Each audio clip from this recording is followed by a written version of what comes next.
Here's an experiment for you. Take passionate experts in human resource technology.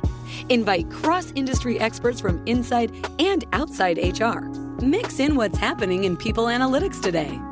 Give them the technology to connect. Hit record. Pour their discussions into a beaker. Mix thoroughly. And voila, you get the HR Data Labs podcast, where we explore the impact of data and analytics to your business. We may get passionate and even irreverent, but count on each episode challenging and enhancing your understanding of the way people data can be used to solve real-world problems. Now, here's your host, David Turetsky. Hello and welcome to the HR Data Labs podcast. I'm your host, David Turetsky. Like always, we have with us today our friend and colleague, Dwight Brown from Salary.com. Hey, Dwight, how are you? Hey, David, I'm good. How are you doing? Good. I'm great. Actually, we just got back from the HR Technology Conference. We're going to have a lot to talk about there. But first, what we always try and do is find the best and the brightest inside and outside the world of human resources to talk to you about what's happening in the world of HR data, analytics, process, and technology. Today, we have with us Amy Mosher, the Chief People Officer from isolved, an AKKR company. Amy, welcome to the program. Thank you so much for having me, David. It is our pleasure. Amy, why don't you tell us a little bit about Amy? Well, I've been with isolved for a few years, really just as a generalist in the HR leadership spectrum in a lot of different industries over the course of many years. And I like to grow people, Awesome. As a life goal, not just a career. And that really translates well into the Chief People Officer role overall. And I really feel like I'm fulfilling that right now in my current career choice. That's awesome. It's a great thing to aspire to, especially as a CPO, because people look to you as being an example, a shining star. So that's great. Well, it's my pleasure to do that every day. So Amy, now we have to find one thing that no one knows about Amy. Wow. Really interestingly, there's a lot of interesting things I don't think a lot of people know about me. I'm an extrovert that likes to be alone. And It's an interesting dichotomy. You don't hear that very often. No, you don't hear that. It sounds like a diagnosis, actually. A lot, but exactly. For the purpose of this podcast, it is very relevant because there's a lot of things that a lot of people don't know about me. But a couple interesting things. I was a Future Farmer of America. I served many roles with Future Farmers of America. And one of those is as a dairy cow judge. So if you do know anything about me, I'm a city girl, right? I'm not a country girl. And I know an inordinate amount of weird information about dairy cows is what that translates to. So hold on. What cities are you living in that have a ton of cows? That's what I want to know. Is this Iowa? Are we talking about Iowa? It actually India. It could be India. That's right. I grew up in rural northern Nevada. And that's just what you do out there in a cattle town. And I wouldn't have pegged Nevada as a state that has a ton of cows. I thought that would be more, I guess steer and buffalo, and I wouldn't have pegged Nevada as that. It's a small area of the desert that allows for this. Interesting. Desert cows. There you go. Yeah. Okay.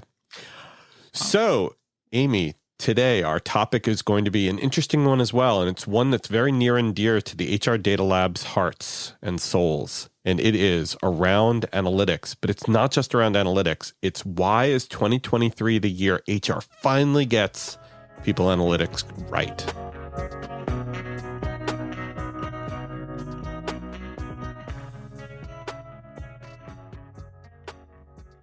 So why don't we start off at square one? Let's talk about 2023 and why will HR finally get people analytics right? And what is actually wrong with people analytics right now and today? Hi, I'm Carmen Hudson. I'm the host of the Recruiting Book Club, and we're starting our second season. I'm so excited to bring to you another set of guests of recruiters who have written books. We are excited to have some very special guests this season. We've got Shally, we've got Craig Fisher, James Ellis, and quite a few other people that we're going to bring on board to tell us about what they wrote, why they wrote it, and maybe we'll veer off into a conversation about recruiting on all types of topics and subjects that happen in our industry. So I hope you can join us. I'm excited. So there's a lot about people analytics that we're getting right, and for lack of a better term, right-er. than we have in our past as HR professionals, especially. And there's a lot of opportunity for us going forward as well. But the reason why we're finally getting it right, I think, is because there's finally a link to organizational readiness or the organization's ability to grow and change and move to the people effort more than there ever has been in the past. And I think that has a lot to do with the last couple of years and the challenges that we face from a people perspective and a socioeconomic perspective. So it's brought to light a lot of opportunity there, a lot of linkage that may not have been prioritized in the past. There's also a lot of opportunity for us to have better data than we have in the past, right? We have access to so much more data. There's so many more opportunities for us to gather the information. And there has been over the last couple of years. So we now not only have benchmark data, but we have data to benchmark against our benchmark data. Right. So suddenly it's analysis that can really mean something to us. And I think that's why the time is now for us to get this right. Now, you mentioned that people have had to step up a lot because things have just come fast and furious at them. Do you think that we've stepped up in terms of our acumen and our ability to be analysts, not just HR people? Yes, I feel like the basis for HR knowledge now includes an analytics understanding, if not a background. I feel like at least a background around HR technology and data as an HR professional. In the past, HR was more about soft skills. It was about absolutely, your communication skills, your ability to listen well, your ability to influence change across the business and to help people to coach individuals around those kinds of areas. Well, now it's a core function of your organization. And so just like you're tracking revenue and bookings and profitability, you should be tracking turnover, retention metrics, onboarding, efficiencies. And those are just as important as those other metrics now. And so understanding how important those are, how to collect that data in a reasonable way is so much more important than it used to be. So your HR person needs to not just be a quote generalist from the soft skills perspective, but also needs to understand how they can collect data efficiently and effectively and how they can monitor that information and translate that information into real metrics that can help to move the company forward. So it does take a more technological maybe approach. So you're also saying that they have to have a consultative approach as well to be able to connect what's happening in the numbers and the analytics to the business leader and be able to not just listen to the leader, but also provide them with advice. Absolutely. Absolutely. Now, that consultative approach has probably always been there for most generalists, at least the executive level within human resources, but it hasn't necessarily been applied to those business metrics. So although the skill set may be there, the relationships may also be there. We need to change and kind of pivot toward more of that, the data analytics piece as really a backup tool more than anything to, reinforcing initiatives that will impact the business as a whole. Absolutely. So HR has become better consumers, better strategic consultants, and now hopefully they'll be asked better questions too by their leaders because the leaders will trust that not only do they understand the business better, but they'll also understand the needs that the business has and that leader has. Agreed. Like what you hear so far? Make sure you never miss a show by clicking subscribe. This podcast is made possible by Salary.com. Now, back to the show. So, Amy, you're in isolved is in a unique position of being a company that not only provides people analytics inside of its platform, but because you're the head of HR yourself. So, not to promote anything or any technology, but let's say somebody does get investment for people analytics. What do they need to look for in the right vendor for them? Yeah, there's a few things that I recommend that you look for. First of all, it's time to value. How quickly can you stand up a people analytics solution and really show the value of it? Another unique area that's gaining additional, prominence right now is DEI and B. How can you support those kinds of initiatives through data? How predictive is it? What kind of insights and suggestions are going to be able to provide via the technology? And then is it intelligently connected? Really, really important. How do you ensure that you've got your data sorted and accessible and that you don't have any data silos? And then training and customization, I think, is really important. So is the tool going to work for you for your business? And can you configure it to allow you to do that? I think all of those are really important. So those are phenomenal factors. And I want to kind of take a few of them on, especially something like predictive. We've worked in the HR analytics space for a long time, and I've personally been doing it since 2014. So in those 8 years, I've very rarely seen organizations that have enabled their technology to tell them what to do.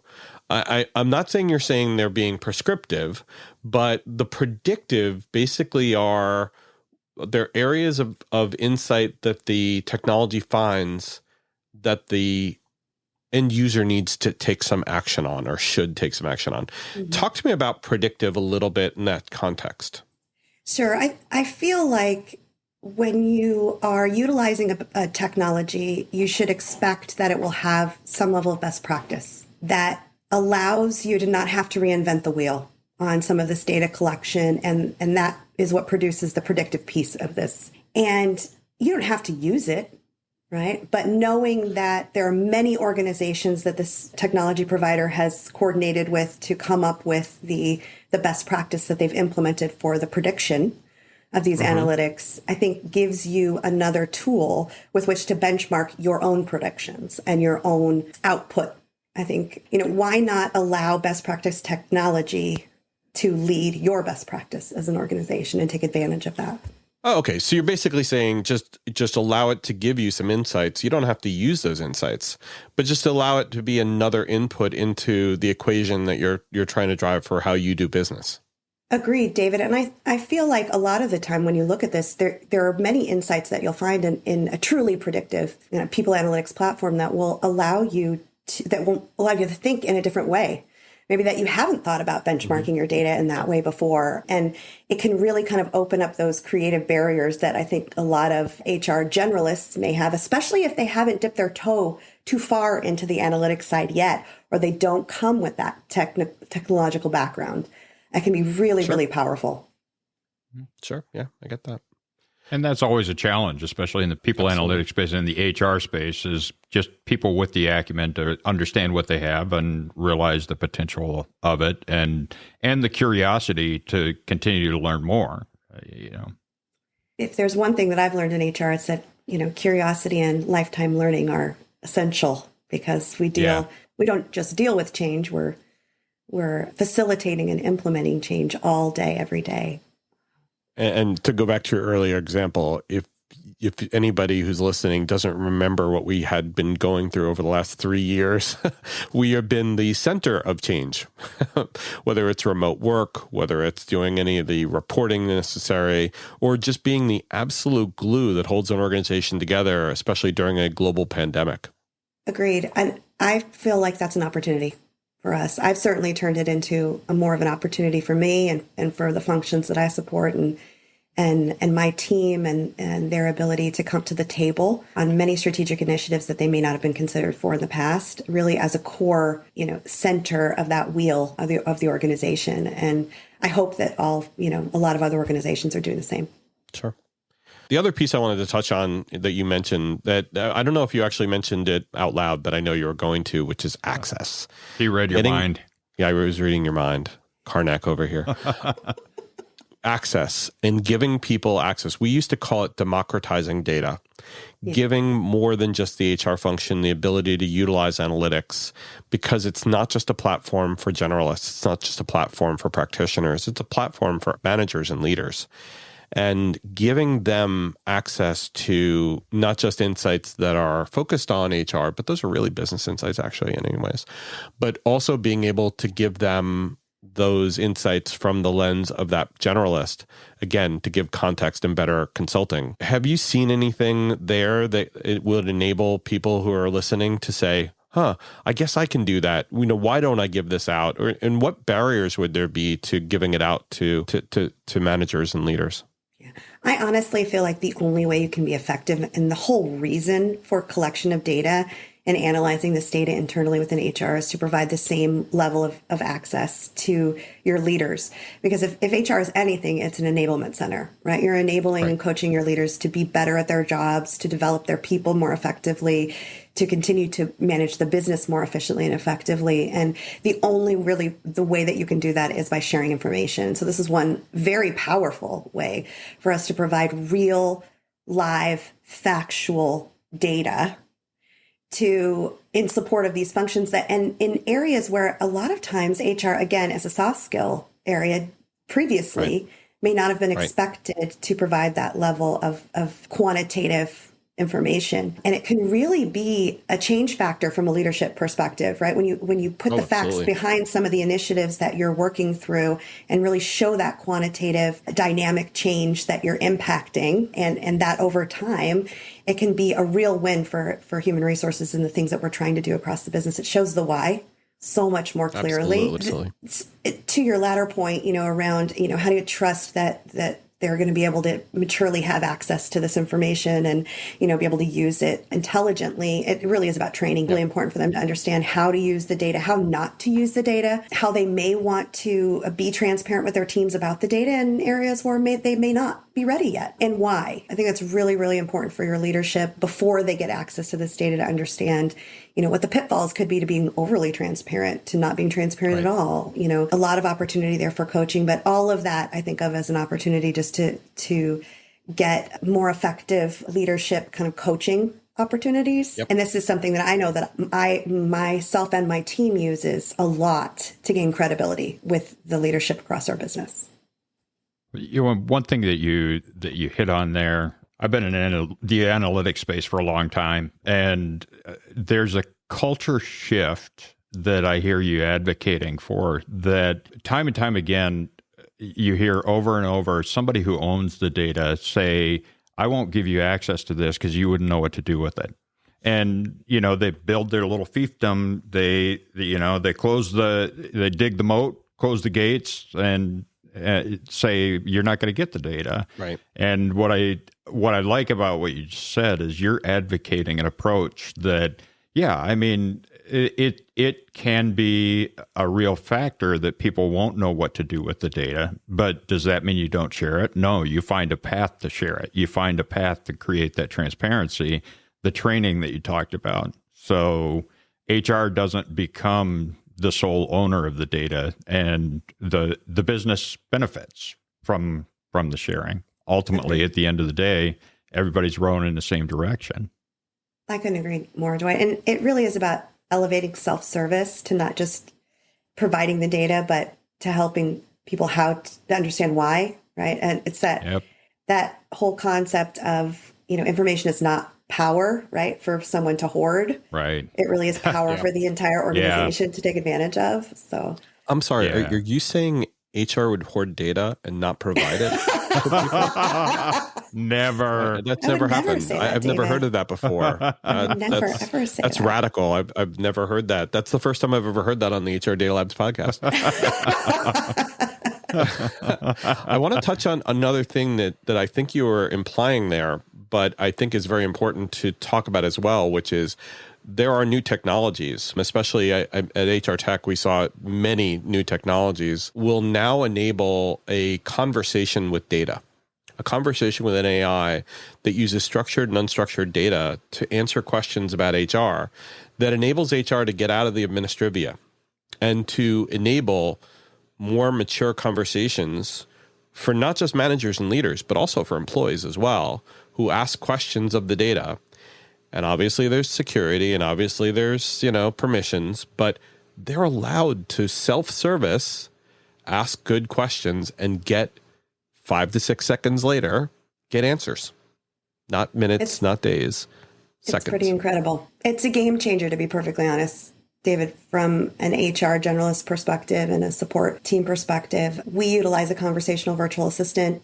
It is a game changer. You suddenly, as an HR representative, are not spending your time answering the same questions all day, every day. How do I access my benefits? How do I change my direct deposit?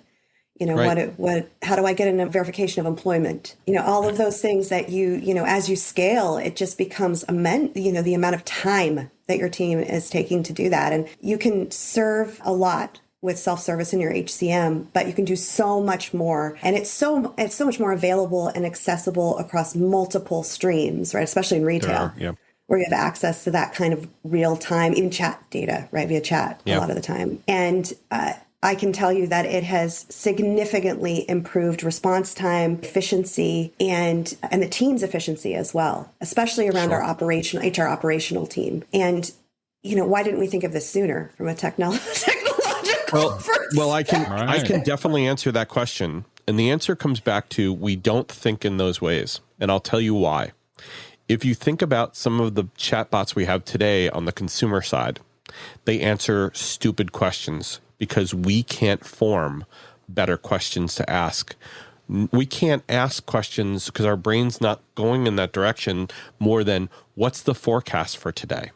Or who wrote Video Killed the Radio Star and when was it published? Because I can't use those words because they're listening right now. But if you talk to the A word or the S word or the G word, they answer questions that are very simple in nature and non-structured, right? They have to be very straightforward because if you start doing, you can't nest questions, right? You can't say, okay, well, if it was published in 1975, what were the other songs on that album? Because it was, well, what album are you talking about? So we have to do a good job of training employees to now, with this new conversational AI, hopefully it does it already for us, to be able to get to that next layer, to understand the context, and now then be able to dig in a little further, to train our brains to be able to ask better questions. It's just not there yet. I love it, David. This is amazing. One of the ways we're getting around that right now, because we're running the exact issue that you're talking about, is the nesting of questions, right? And once you introduce this type of technology, how do you continue to advance it? And that's one of the ways that obviously you can and you should, and that's consumer led, right? They're like, well, how do I request time off if I have, the situation that I've already asked the system about, right? It's a really interesting issue. The way that we're getting around it right now is by generalizing even further to say, well, if you have a question about this policy, please access it here, right? That's the answer. But it needs to continue to evolve in that way. And I can see that being an incredible asset in this very particular situation to companies and HR teams around the world. And that's the exact, you just brought up the greatest use case. My PTO policy, right? I don't know it. Do you know our PTO policy? Nope. Not clue. So how many days do I have left in this year? We're talking about September. Right now, we're recording this September 21st. We're almost at the holidays, right? How much time do I have left? Are there blackout dates where I cannot take that time? Well, if we ask the question of, how many days do I currently have off? That's one layer of question. It should naturally go then, okay, well, and here are days when you're not allowed to take days off between now and the end of the year when your accrual starts over again, right? And then the other stupid question that everybody asks, do my days roll over or am I compensated for those days? Well, if you have an unlimited PTO policy, the answer is no, but the person may not know that. So all of these are really important decisions that employee needs to make, but they can't make them because they don't know how to form that question the right way. Right. So it's a challenge. It is definitely a challenge. And hopefully we've helped isolved figure out a new product offering that will make you guys a lot of money. Always. My PTO policy product. Mine is especially unique because I get to be a part of those discussions. So that's cool. I feel quite heard. There you go. I feel like my challenges are accepted and they're very solution oriented. So I'll be sure to point them to this podcast. That's a great idea. That's what we like to hear.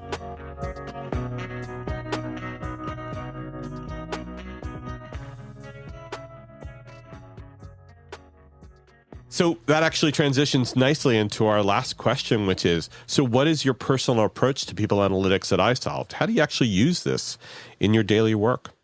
Well, I am lucky that I get access to all this technology right when it's released within the platform. And I always like to say, and my marketing team will laugh because I say it so often, but we drink our own champagne. here at There you isolved. go. And so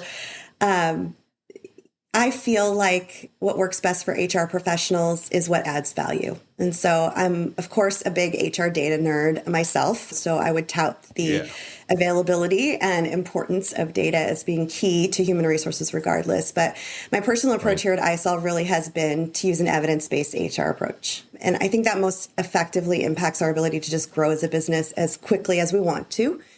Sure. And it also improves that employee experience, which is really the most impactful way that you can attract and retain your talent, bar none. And it really also makes us a very change-ready and high-trust environment because we're providing so much transparency around our data that employees trust us. They believe us. It's backed by the facts. And it's hard to, to not follow someone who's giving you quantitative information.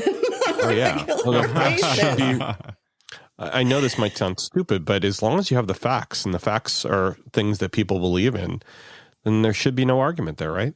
Yeah, I would hope not. I would hope not. There's always an opinion, David. There's always an opinion. Which is plenty of those. Look, and more power to everybody, right? Like, way to have some opinions. Love it. Creative thinking, fantastic. But, just the use of data for change management, I think, is so incredibly important to us here. And we have really we've grown 40% in the last 18 months. From a headcount perspective. Crazy. Like, there's no question that this hasn't been one of the catalysts that has allowed us to do that so effectively.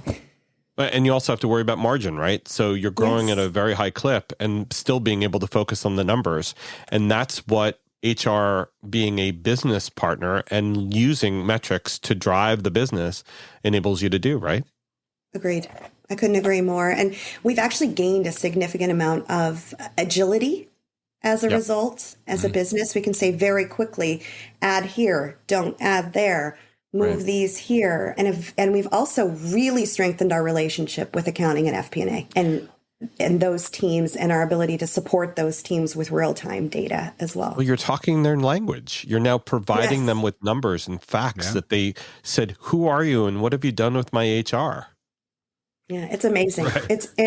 That is all. It's incredible because, you get these silos, I think, these implied silos between finance and accounting and HR. When I have kind of always, as a self-proclaimed data nerd, I've always felt that connection to that function. And I think that's part of what's made me successful in the past, really, with these growing businesses, is a lot of that connection and the sharing of information and, not being afraid of the data, of the spreadsheets and the the processes and all of that. I think it's a partnership for sure. And that's why a lot of the people in the audience who are HR practitioners, they listen because they want to hear stories about practitioners who've been able to adopt analytics and use a data framework that they can then use. So before we conclude, I wanted to ask, if you had some advice for people who had either been afraid of adopting analytics and the evidence-based approach you were talking about, would you give them any advice and any examples of how they can get started? Collect the data. I think understand how you can get clean data. That's incredibly important. That's always the first step, is making sure that the data that you're collecting is clean. Incredibly important. In fact, don't even do anything else if you can't make that happen first. Amen to that. Yeah, if you don't have reliable data, you're never going to get anywhere. So do that first. I think the other piece is take it on just like you would any other business partnership initiative. Think about training, think about coaching, think about alignment with business objectives and how you can feed into that. Start small and clean, and then build up from there. Those would be my core recommendations. And it doesn't have to be a lot of data or a large data set or a lot of different types of data to be impactful. It can be one or two or three things that you do really, really well that are the core of your organization, and those can be enough. Yeah, that's great, because people tend to try and start with everything. They try and get the whole kit and caboodle in one, and you're absolutely right. Start small, get some wins, do the training, and make sure you understand how to train people about them. And then as you build that core of people saying, hey, that's great. Hey, can you give me more of this? It builds that demand. So that's a really great set of examples and advice. Thank you, Amy.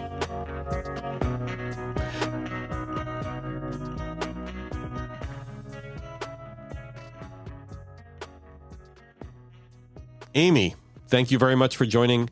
We've talked a lot about people analytics and how 2023 will be the year for people analytics and why. We've talked about some examples of how people analytics has kind of grown and what has been wrong with it today. We've also talked about, the tools that are available and some things to pay attention to, but we've also talked about your approach. Is there anything else that you wanted to cover before we close?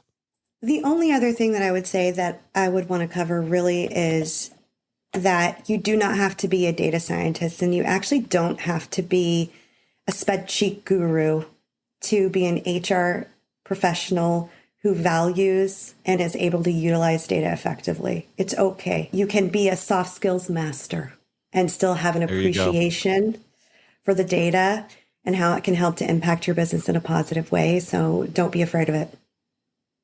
That's beautiful. Because we all know if you don't have context for the data, you have nothing. Mic drop. There you go. Walk away. Amy, thank you so much. It's been a pleasure. My pleasure. Dwight, as always, thank you so much. Thank you. And thanks for being with us, Amy. Thank you, Dwight. And thank you all for listening. Take care and stay safe. That was the HR Data Labs podcast. If you liked the episode, please subscribe. And if you know anyone that might like to hear it, please send it their way. Thank you for joining us this week, and stay tuned for our next episode. Stay safe.